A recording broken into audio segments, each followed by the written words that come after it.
महत्त्वाची अपडेट लोकसभा निवडणुकीच्या मतमोजणीमध्ये आता गडबड होण्याची भीती महाविकास आघाडीच्या नेत्यांना सतावतीये आणि त्यामुळेच विरोधी पक्षाचे नेते दक्ष झालेत। मतमोजणीच्या पार्श्वभूमीवर मतमोजणी प्रतिनिधी यांना खास प्रशिक्षण सुद्धा देण्यात आले। यासाठी महाविकास आघाडीतील पक्षांनी कार्यशाळा आणि प्रशिक्षणाचं आयोजन केलं होतं। यामध्ये ईव्हीएम मशीनचं सील पडताळून पाहावं, तसंच मशीन आणि सीपीयू आयडी तपासावा अशाही सूचना देण्यात आल्यात। दरम्यान काय नेमक्या सूचना त्यांना देण्यात आल्यात आपण सविस्तर पाहूया। प्रत्यक्ष मतमोजणी सुरू होण्याचा काही वेळ जो आहे त्याआधीच मतमोजणी केंद्रावर पोहोचा।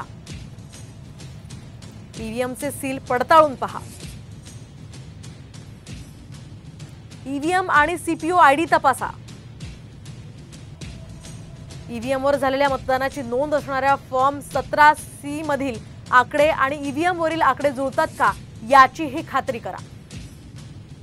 कुठे तफावत आढळली तर मतमोजणी प्रतिनिधी म्हणून प्रक्रिया सुरू करण्यासाठी सही देऊ नका, तात्काळ आक्षेप नोंदवा। संपूर्ण मतमोजणी प्रक्रिया पूर्ण झाल्यानंतर त्या संदर्भातील फॉर्म भरून जोपर्यंत आपण घेतो तोपर्यंत मतमोजणी केंद्र सोडू नका।